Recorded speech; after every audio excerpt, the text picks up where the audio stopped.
nosotros, cuando pensamos en niñas, cuando pensamos en niños, entonces nos imaginemos a un niño saltando, a un niño jugando, a un niño sonriendo, simplemente a un niño feliz.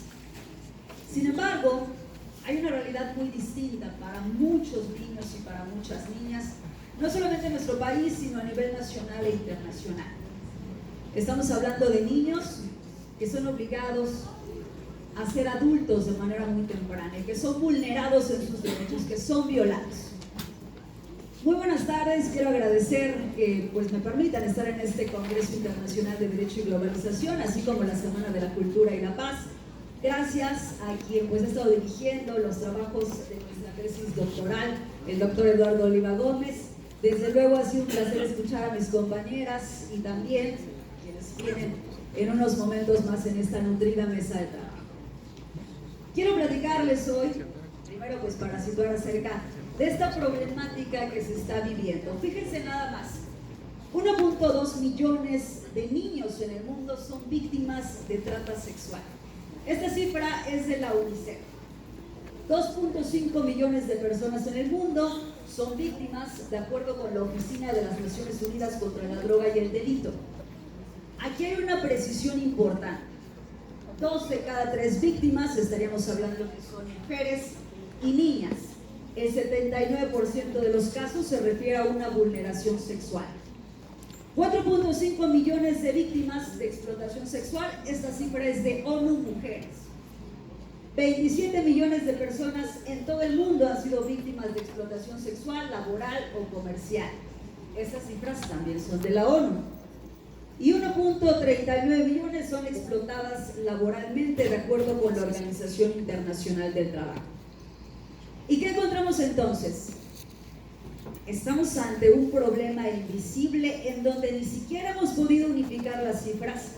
Estamos hablando de cifras que da la ONU con sus distintas oficinas, pero que siguen siendo manejadas por la misma Organización de las Naciones Unidas y que tiene toda esta disparidad. Hablamos entonces de un problema clandestino.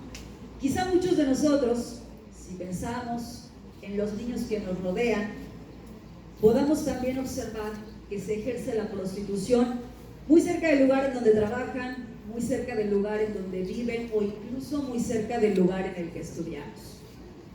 Pareciera entonces que es un problema ajeno, pero no nos ponemos a pensar cuál es la razón de que ellos estén ejerciendo la prostitución. Quiero hablarles ahora, porque de pronto cuando decimos 2.5 millones de personas, nos vamos por una cifra que es escandalosa en el número, pero hablamos de personas que han sido víctimas, que llevan siendo años incluso vulneradas, cuya dignidad, que hace un rato escuchábamos el concepto, ha sido pisoteada durante mucho tiempo. En cifras económicas, en cifras de dinero, lo que estamos observando es que representa el tercer negocio ilícito más lucrativo a nivel mundial. Los otros dos, creo que probablemente sean mucho más populares en las noticias todos los días. La lucha contra el narcotráfico. El narcotráfico representa el primer lugar y de ahí le sigue el tráfico de armas. Ese es el segundo lugar, pero el tercero ya muy cerca está ahí, en este que es además una de las formas en que se ha diversificado todas estas agrupaciones delictivas. ¿Qué es lo que dicen nuestras normas? Y esto es algo importante. Quiero ir al concepto en donde nos dice que es toda acción u omisión dolosa de una o varias personas para captar, enganchar, transportar, transferir, retener, entregar, recibir o alojar a una o varias personas con fines de explotación. Y vienen ahí las sanciones. Esta ley en México data del 2012, la primera que tuvimos fue en el 2007. Sin embargo, en esos momentos hubo un intenso debate entre los legisladores. Se hizo entonces la trata sexual, la trata en general, la trata de personas, un delito del Foro Federal, pero pareciera que eso hizo entonces omisos a los estados para tomar acciones de prevención en cuanto a la trata. Vamos a ver, ¿qué sigue, por favor? ¿Cuándo hay explotación? Las que he subrayado, las que he exaltado en rojo, prostitución ajena u otras formas de explotación sexual, que es el tema que nos ocupa, y nos ocupa no porque los otros sean menos importantes, Nos ocupa porque, como decía hace un momento, hablamos de que la mayoría de los casos de trata son precisamente en el tema sexual, pero también hay otras: utilización de personas menores de 18 años en actividades delictivas, el tráfico de órganos, que por cierto, pues no hay un caso que se esté investigando en México por tráfico de órganos. Y tendríamos que preguntarnos entonces, ¿acaso no existe ese delito en nuestro país? Pues el asunto es que muy probablemente no estamos ligando la desaparición de personas, porque uno de los fines pudo haber sido el tráfico de órganos, porque personas desaparecidas, desafortunadamente, tenemos muchas. Continuamos en el que sigue, por favor. Trata de esclavitud, aquí hablaríamos un poco pues acerca de lo que ha representado en esta liga, que sin duda se ha mantenido con muchos esfuerzos que se han hecho a nivel internacional.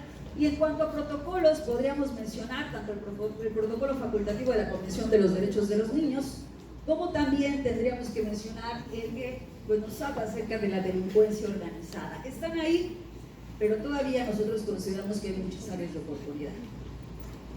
Hay algunas cosas que me permitiría decir que pues, se nos han generado ciertos mitos. Por ejemplo, hablando acerca de nuestro país. Nuestro país es origen, destino de la trata de personas. Déjenme corregir: origen, tránsito y destino de la trata de personas. ¿Por qué? Origen, porque tenemos a jóvenes, tenemos a adolescentes, tenemos a niñas, niños que son captados por estas redes criminales. Es también tránsito, tenemos desafortunadamente muchos migrantes, ojo, no necesariamente ilegales, que son captados por estas redes. Y también es un lugar de destino, donde vienen aquí a explotar a personas extranjeras. Este es un asunto que no podemos omitir. Como ya les comentaba, no necesariamente pues hablamos de un delito transnacional. En el caso de nuestro doctorado en Derecho y Globalización, tenemos que hacer esta referencia, ese impacto con lo global, que pues desafortunadamente también tiene algunas consecuencias negativas. Y en el caso de la trata de personas y en cómo se ha generado a nivel mundial, pues pareciera ser uno de esos impactos. Las fases de este delito quisiera explicarlas, porque quizá nosotros no hagamos una referencia clara en qué es lo que compete que las autoridades tendrían que analizar. Imagínense ustedes cómo de pronto una niña, un niño, adolescente o incluso ya una mujer adulta, porque nadie estamos exentos, podría ser captado por una de estas redes criminales en un proceso que se denomina por las organizaciones como un enganche, un proceso de enamoramiento. Es decir, algún joven que comienza a hablarle bonito a una chica y entonces pues viene otro proceso importante, que es aislarla de su entorno. No necesariamente vamos a pensar en una comunidad tan alejada, sino cualquiera de nosotros podríamos ser víctimas de trata. Y en ese sentido, pues también conviene hacer la aclaración de que este proceso termina ya con la explotación, que referíamos, hay distintos tipos. ¿Qué es lo que se ha observado a nivel internacional? Desafortunadamente, pues esto se da, como les decía, en todo el mundo. Entonces, esto empieza también a generarnos algunos otros problemas. Quizás hasta aquí ustedes se preguntarán, ¿y qué hace Michelle en esta mesa que es de derecho de familia? Si pareciera que todos estamos hablando acerca de un delito y quizá por la mesa de derecho penal ha culminado ya. Sin embargo, la visión que nosotros tenemos desde nuestro trabajo de investigación es del derecho de familia, de cómo son reintegradas estas víctimas a sus comunidades. Y es que cabe hacer mención de algo muy, muy importante en esto. Las organizaciones han detectado que hay áreas de oportunidad específicas. Por ejemplo, nosotros hemos podido documentar a lo largo de este tiempo entrevistas con organizaciones como Antus, que pues está en Puebla. Hemos podido documentar también Unidos contra la Trata. Quizá esta pues sea la que más escuchen ustedes, porque pues ha venido Rocío Orozco en distintas ocasiones. Pero además de esto, pues tendríamos entonces, creo que me equivoqué en mis diapositivas, ustedes me perdonarán, pero yo voy a hacer la referencia. ¿Llevamos hasta la que está al final? Ok, entonces regrésame a la presentación, por favor. Pero bueno, yo puedo seguirles comentando. Hablemos entonces, a la primera, gracias. Hablemos entonces de distintas organizaciones. ¿Y qué es lo que ellos detectan? Que al momento en que se realizan los operativos, en donde van por las personas que son víctimas de trata, Entonces, inmediatamente, los policías que están a cargo de hacer estos operativos empiezan a cuestionar a las víctimas. El problema es que en muchos de los casos, las víctimas ni siquiera se conciben como víctimas. Es decir, hay una suma ignorancia. Hay algunos estudios que revelan, sobre todo pues en el caso de autoras que pues comienzan a hablar un estudio de la India, en donde se hace referencia a un tipo de trata distinto, uno que no está considerado en nuestra norma, que habla acerca de la maternidad subrogada y entonces, o los vientres de alquiler, y hace esa referencia porque dice, es que ahí estamos encontrando la misma liga, que puede ser en muchos casos extrema ignorancia, que puede ser pobreza. Nos encontramos entonces con la interseccionalidad de la discriminación. ¿A qué nos referimos en esto entonces?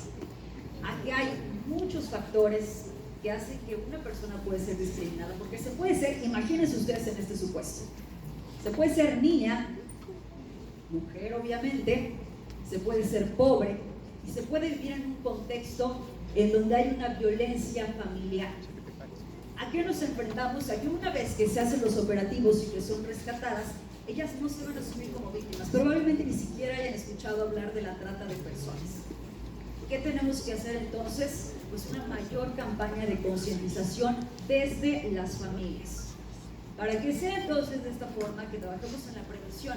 En cuanto a los refugios que tenemos, que esa es la parte en donde nos concentramos en nuestra tesis, tenemos 18 en el país, pero de estos únicamente 7 estaríamos hablando que corresponden al Estado, todos los demás son particulares. Quiere decir esto que no hay un seguimiento, no sabemos qué es lo que pasa posteriormente con esas víctimas. Simplemente son rescatadas, pero en muchos de los casos se ha documentado desafortunadamente que ellas regresan a la prostitución. ¿A qué vamos? ¿Qué estamos haciendo como sociedad?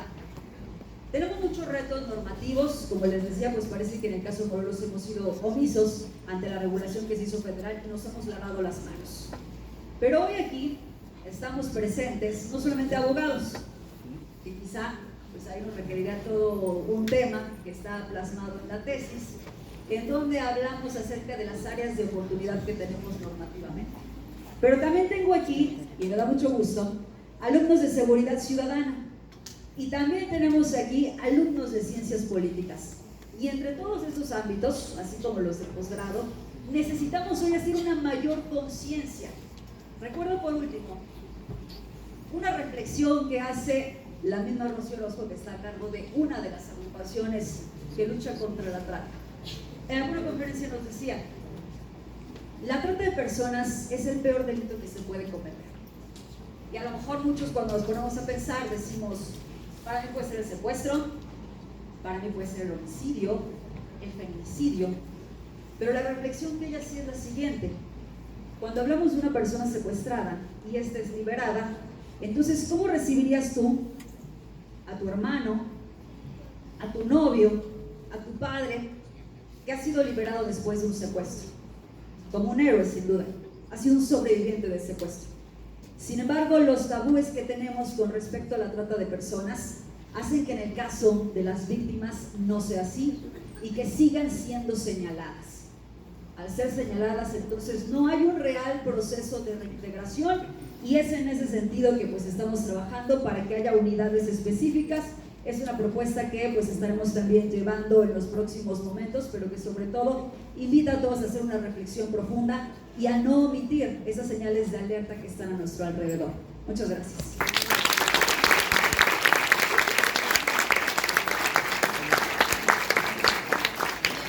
Gracias, maestra Alejandra Monte Díaz, por su ponencia.